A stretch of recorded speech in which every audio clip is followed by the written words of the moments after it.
Hello everyone, welcome to decimal.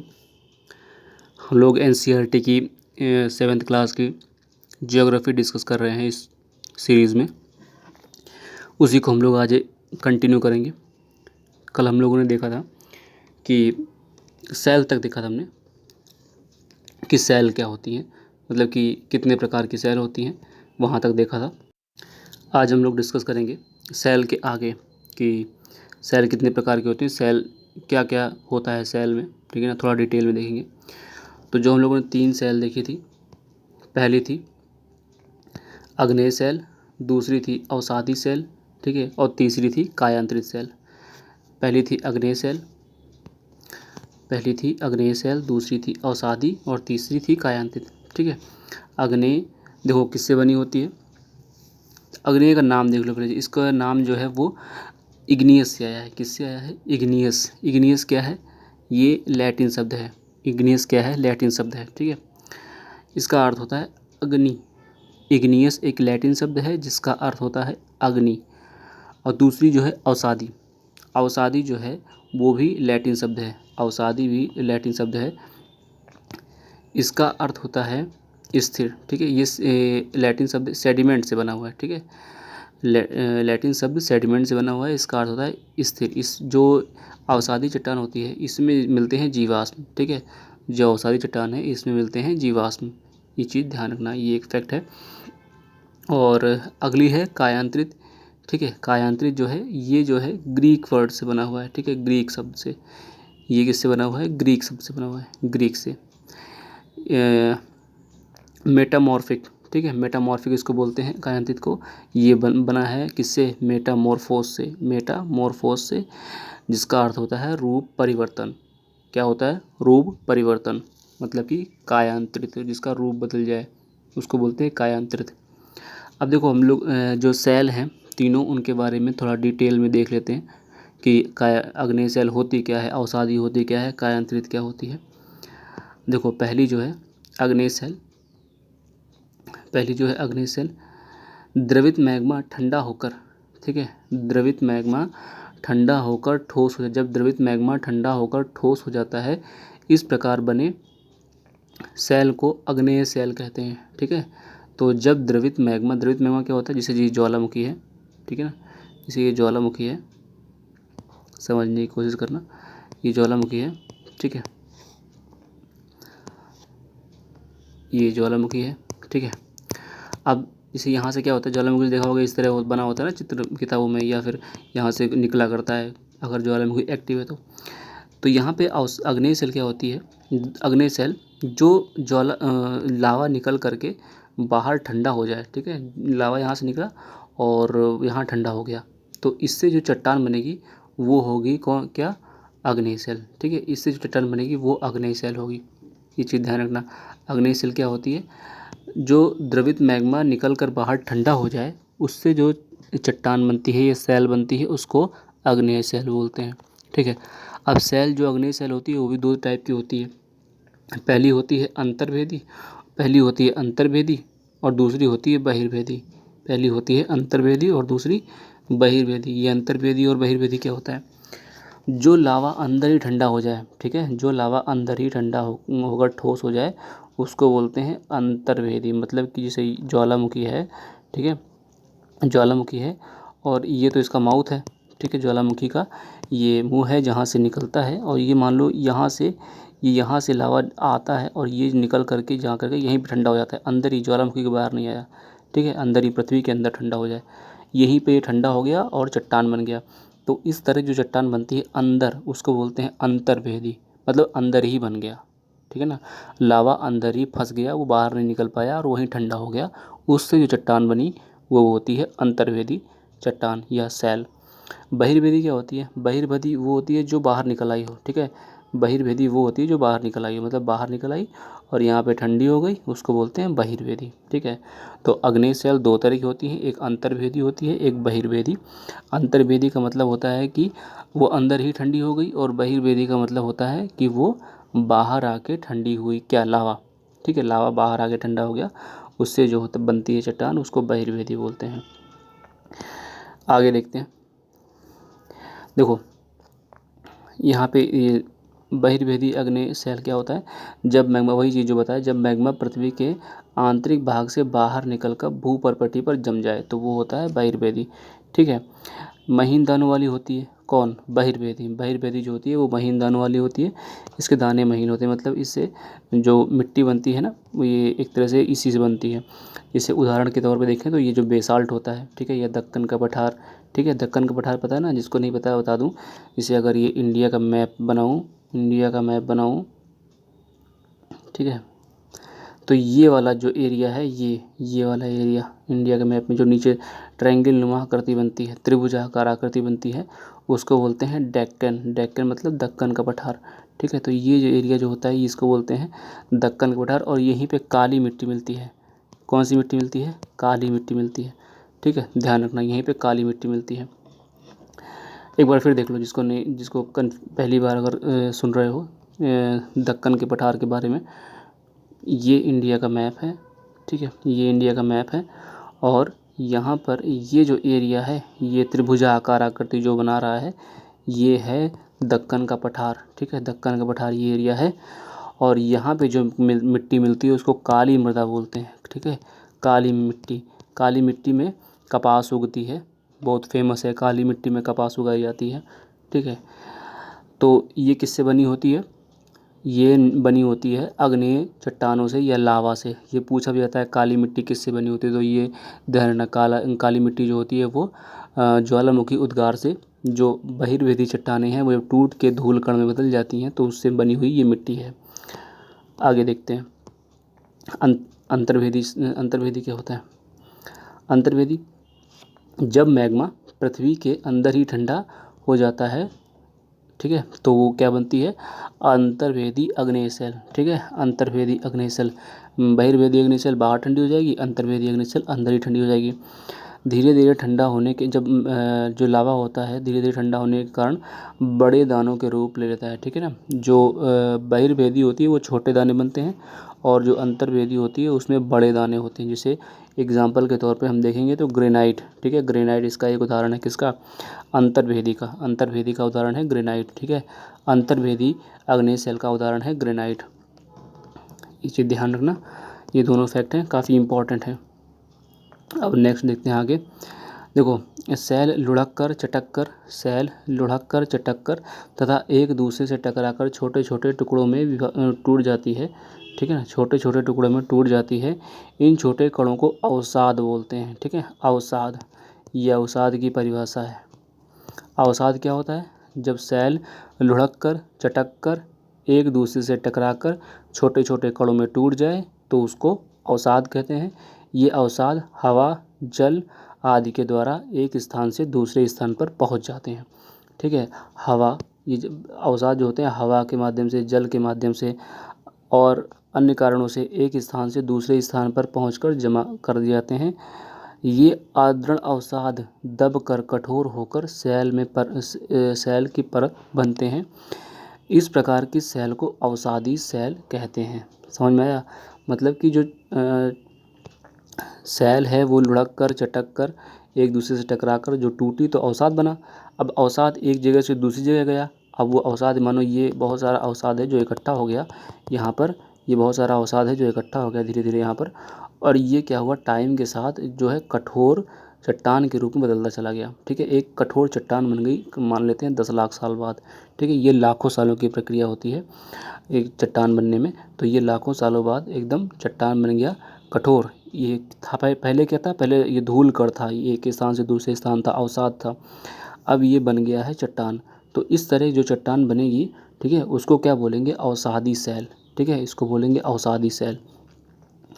अच्छा, अवसादी cell जो होती है ये, इसमें क्या होता है, पौधों के, जानवरों के, सूक्ष्म जीवों के, पौधों के, जानवरों के, सूक्ष्म जीवों के जीवाश्म मिले हैं। देखा होगा, कभी सुना होगा ना न्यूज़ में, या कभी अखबार में पढ़ा होगा या किताब में पढ़ा होगा कि डायनासोर के अवशेष मिले हैं। तो डायनासोर के अवशेष कहाँ मिले होंगे, अवसादी सैल में मिले होंगे। या कोई ऐसा जानवर था जो अब पृथ्वी पर नहीं है, विलुप्त हो गया है ना, तो उसके अवसाद मिले हैं किसी दबी हुई चट्टान में या किसी खुदाई वाली जगह पर, तो उसको बोलते हैं अवसादी सैल। ठीक है, चट्टानों में इस तरह मिल जाते हैं कभी कभार। ठीक है, किसी जानवर के पंजे मिल गए और फिर उस पर रिसर्च किया गया, पता लगा कि ऐसा कोई जानवर अभी है नहीं, लेकिन 10 लाख साल पहले ये पृथ्वी पे था। ठीक है, तो इस तरह के जब अवशेष मिलते हैं तो वो हमेशा अवसादी सेल में मिलते हैं। अवसादी सेल होते क्या है? बलुआ पत्थर, ठीक है, बलुआ पत्थर रेत के दानों से बनता है। रेत के दानों पर जब समय के साथ कठोर होते जाते हैं तो वो बलुआ पत्थर में कन्वर्ट हो जाते हैं। ठीक है, बलुआ पत्थर में कन्वर्ट हो जाते हैं, ये चीज़ ध्यान रखना। तो जो अवसादी सेल का उदाहरण क्या है? बलुआ पत्थर। ठीक है, बलुआ पत्थर कैसा होता है एक बार गूगल कर लेना, बलुआ पत्थर इंटरनेट पर सर्च कर लो बलुआ पत्थर कैसा होता है, समझ जाओगे बलुआ पत्थर क्या होता है। बलुआ पत्थर बहुत देखा है सब लोगों ने, लेकिन अभी दिमाग में नहीं आ रहा होगा, तो बलुआ पत्थर एक बार गूगल कर लेना तो पता चल जाएगा बलुआ पत्थर क्या होता है। नेक्स्ट है अग्नेय एवं अवसादी सेल।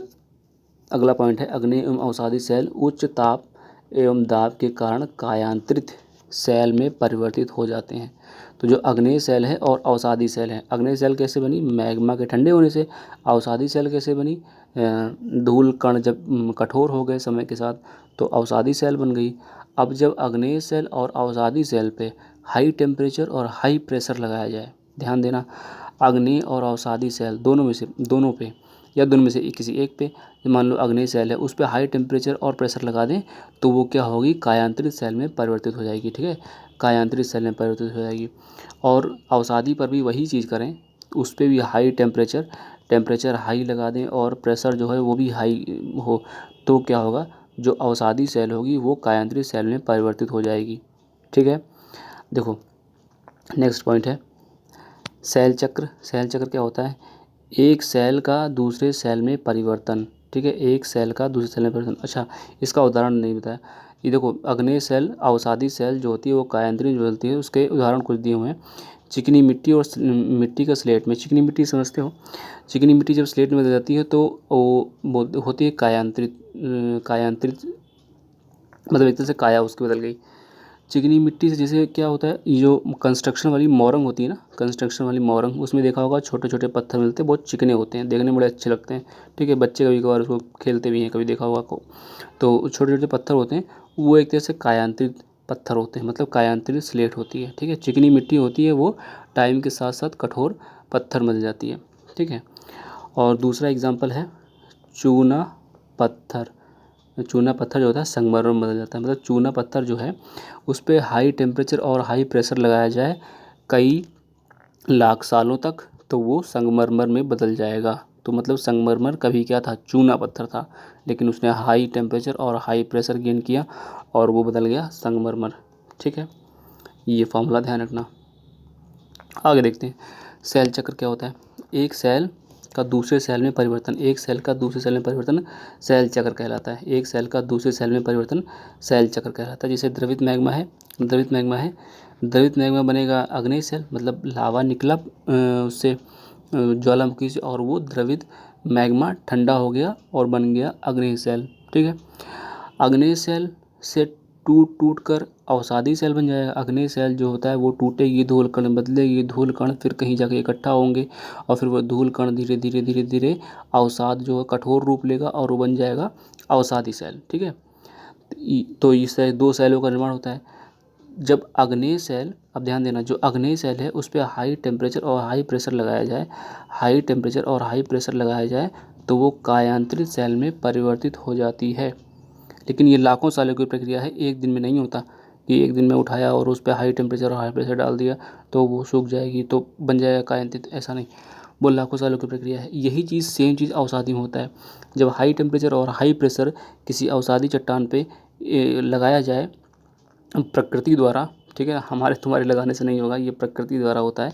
ये बहुत हाई टेम्परेचर और हाई प्रेशर जब लगाया जाए कई लाख सालों तक तो वो कायांतरित में बदल जाता है। ठीक है, कायांतरित में बदल जाता है। फिर क्या होता है, जैसे अग्नेय, जरा फिर समझना, द्रवित मैग्मा अग्नेय में बदला, अग्नेय से अवसादी बदला और अग्नेय अवसादी से जो कायांतरित बदला।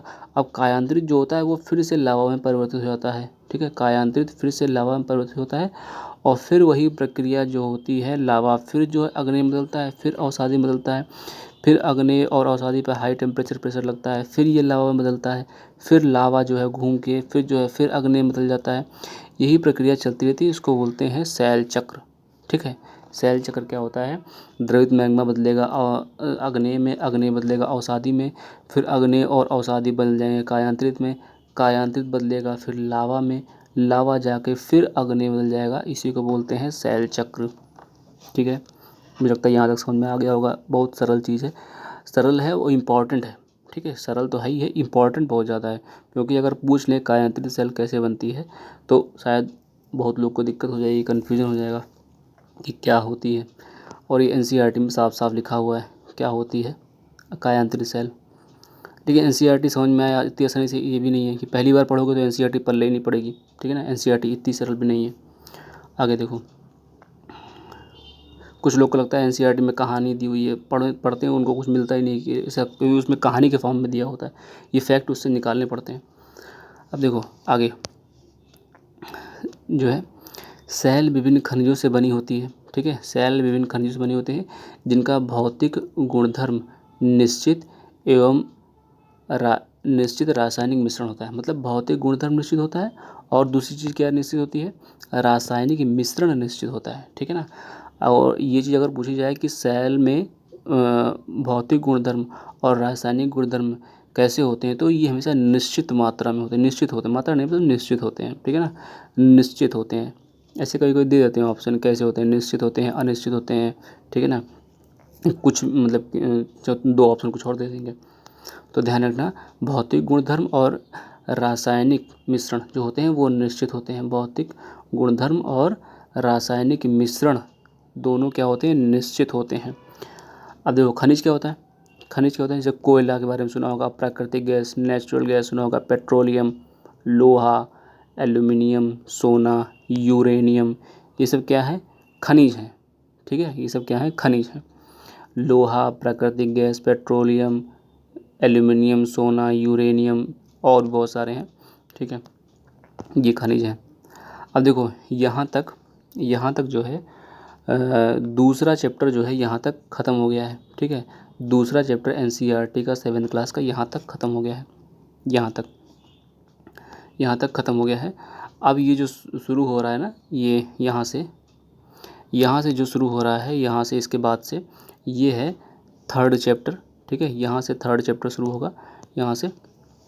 अब देखो 3rd चैप्टर जब देखेंगे तो उसका मैं टाइटल बता दूं क्या है 3rd चैप्टर का। 3rd चैप्टर का टाइटल है हमारी बदलती पृथ्वी। ठीक है, हमारी बदलती पृथ्वी, मतलब इसके बारे में थोड़ा पृथ्वी के बारे में पढ़ेंगे। अब देखो इसमें क्या है, कुछ पहले चीज़ें दी हुई हैं। देखो पहला पॉइंट है, जो बल पृथ्वी के आंतरिक भाग में घटित होते हैं उन्हें अंतर्जनिक बल, इंडोजेनिक फोर्स, तथा जो बल पृथ्वी की सतह पर उत्पन्न होते हैं उन्हें बाह्यजनिक बल कहते हैं। ठीक है, जो बल पृथ्वी के आंतरिक भाग में घटित होते हैं उन्हें अंतर्जनिक बल, और जो पृथ्वी के बाहरी भागों में घटित होते हैं उन्हें बाह्यजनित फोर्स या एक्सोजेनिक फोर्स बोलते हैं। ठीक है ना, जैसे क्या होता है, पृथ्वी के अंदर कौन घटित होता होगा, जिसे सुना होगा भूकंप आता है। ठीक है, भूकंप आता है तो वो पृथ्वी के अंदर हुई प्लेटों में हलचल की वजह से आता है। ठीक है, वो पृथ्वी के प्लेटों में अंदर जो हलचल हुई उसकी वजह से आता है, तो उसको बोलते हैं अंतर्जनित, है ना, अंदर हुआ है तो उसको बोलते हैं एंडोजेनिक फोर्स। ठीक है, उसकी वजह से कोई मान लो भूकंप आया और उसकी वजह से पृथ्वी की आकृति, वहाँ पे बहुत बड़ा गड्ढा हो गया तो वो एक आकृति में परिवर्तन हो गया पृथ्वी की ना, तो वो जो गड्ढा हो गया उसको बोलते हैं अंतर्जनिक फोर्स। उसकी वजह से जो गड्ढा हुआ, जिस फोर्स की वजह से गड्ढा हुआ उसको बोलते हैं अंतर्जनित बल। ठीक है, एक्सोजेनिक क्या होता है, एक्सोजेनिक मतलब कि जैसे हवा की वजह से कोई आंधी आई और बहुत सारा धूल मिट्टी जा कर के इकट्ठा हो गई, और एक दिन में तो होता नहीं है, लेकिन रेगिस्तान वाले एरिया में देखोगे, जैसे अपने राजस्थान में या कभी फिल्मों में या कहीं गाने वाने में देखा होगा कि जैसे बालू के टिब्बे दिखाए जाते हैं ना, बालू के बड़े बड़े टिब्बे दिखाए जाते हैं और इधर से ऐसे चढ़ना पड़ता है उन पे, तो ये जो टिब्बे होते हैं ये हवा की वजह से बनते हैं।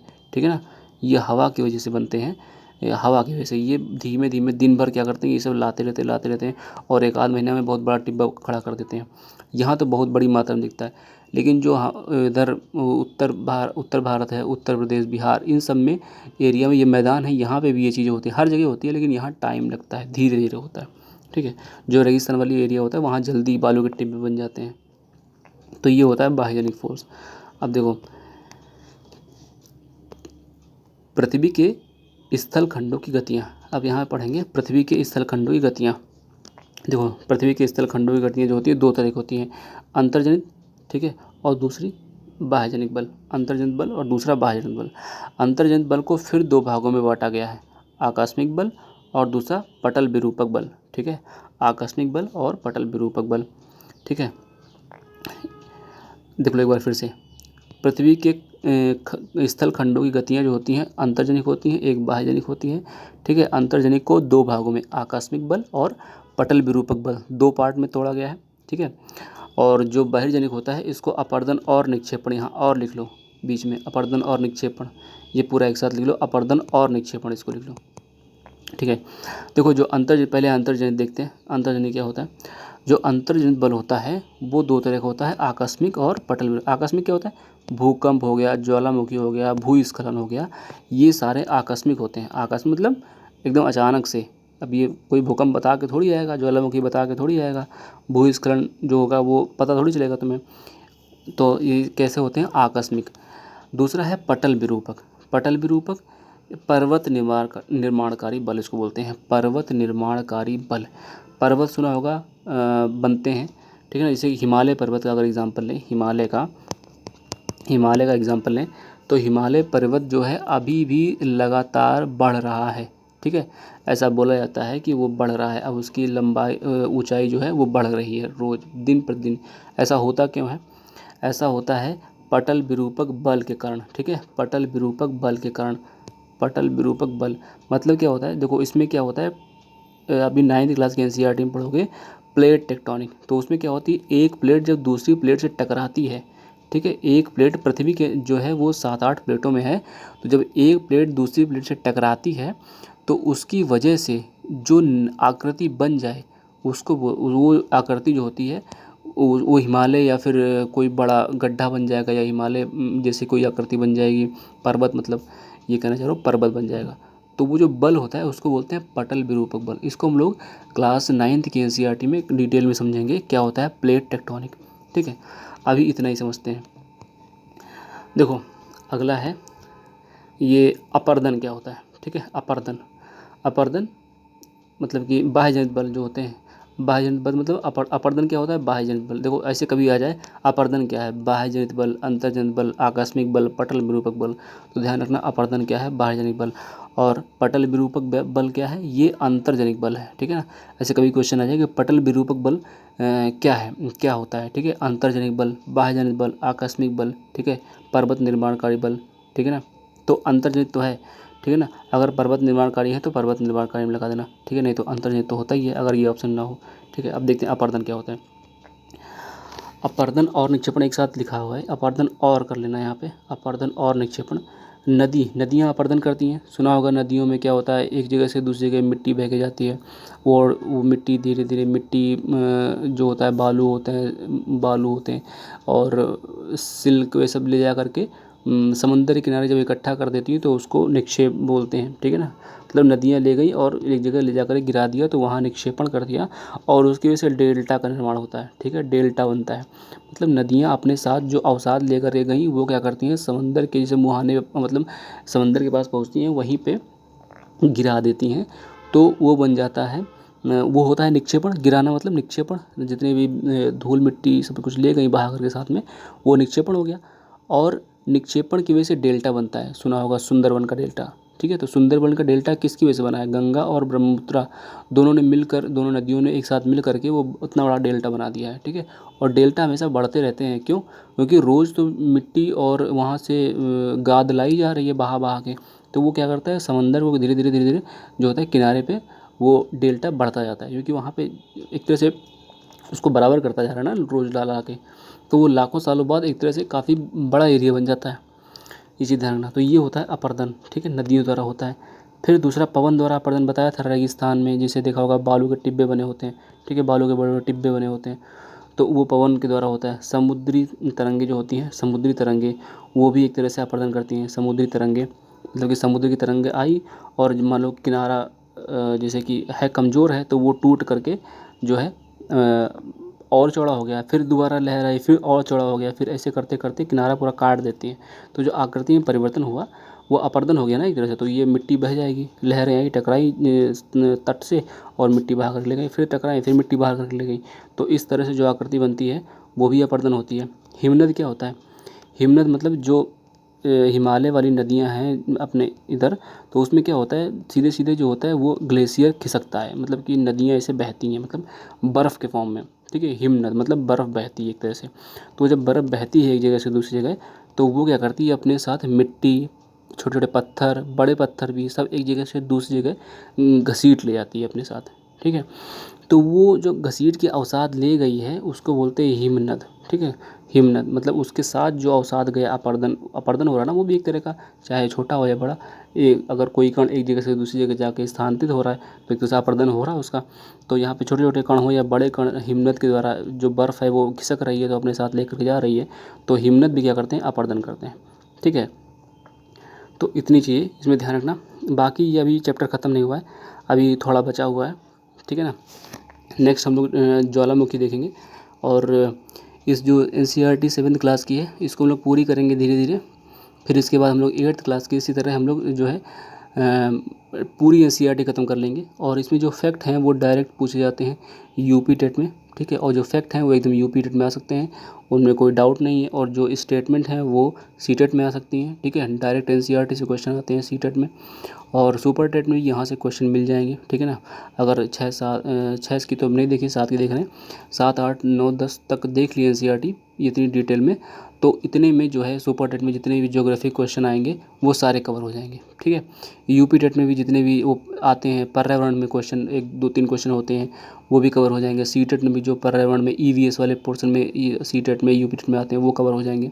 ठीक है, और अगर किसी एग्ज़ाम के लिए आप तैयार कर रहे हो तो वो भी इसमें कवर हो जाएगा, क्योंकि NCERT से बाहर कुछ नहीं जाएगा। ठीक है, और इसके बाद जब NCERT ख़त्म हो जाएगी तो हम लोग कुछ फैक्ट जो है देख लेंगे बाद में, एक्स्ट्रा फैक्ट देख लेंगे। ठीक है ना, और वैसे एक्स्ट्रा फैक्ट के लिए आप लोग जो है अभी कुछ जीके या GS की वीडियो अपलोड करी गई हैं, उनको भी देख लो। ठीक है, और एनवायरनमेंट की वीडियो देख लो, एनवायरनमेंट कवर हो जाएगा पूरा, एनवायरनमेंट की 10-12 वीडियो हो गई हैं। ठीक है, तो इस तरह अपना जो है धीरे धीरे सिलेबस कवर करते चलो। और अब जो है अगली वीडियो में इसके आगे हम लोग डिस्कस करेंगे। ठीक है, इस तरह सिलेबस कवर करते चलो। इसको नोट्स बना लो, नोट्स बनाने में ज़्यादा मेहनत नहीं लगेगी क्योंकि नोट्स पहले से बने हुए हैं, तो ये आप पूरा एज इट इज़ उतार लो। ठीक है ना, उतार लो, और NCERT एक बार अगर हो तो देख लो, नहीं तो कोई बात नहीं है। इससे ज़्यादा NCERT से कुछ निकलेगा नहीं, जो निकालने लायक चाहिए थे वो निकाल ली मैंने। और ये वीडियो को आप जो है लाइक कर सकते हैं, शेयर कर दीजिए, और सब्सक्राइब भी कर लीजिए अगर आप पहली बार चैनल पे आए हैं, या फिर वीडियो देख रहे हैं अगर न सब्सक्राइब नहीं किया है तो सब्सक्राइब कर लीजिए, ताकि जो वीडियो अब नई अपलोड करी जाएंगी वो भी मिलती जाएगी। और इसके साथ हम लोग NCERT धीरे धीरे पूरी कवर करेंगे। ठीक है, ये वीडियो देख लीजिए और एनवायरनमेंट देख लीजिए। अब मिलेंगे नेक्स्ट वीडियो में, आगे का इसी को ज्वालामुखी से कवर करेंगे। ठीक है, तब तक के लिए धन्यवाद।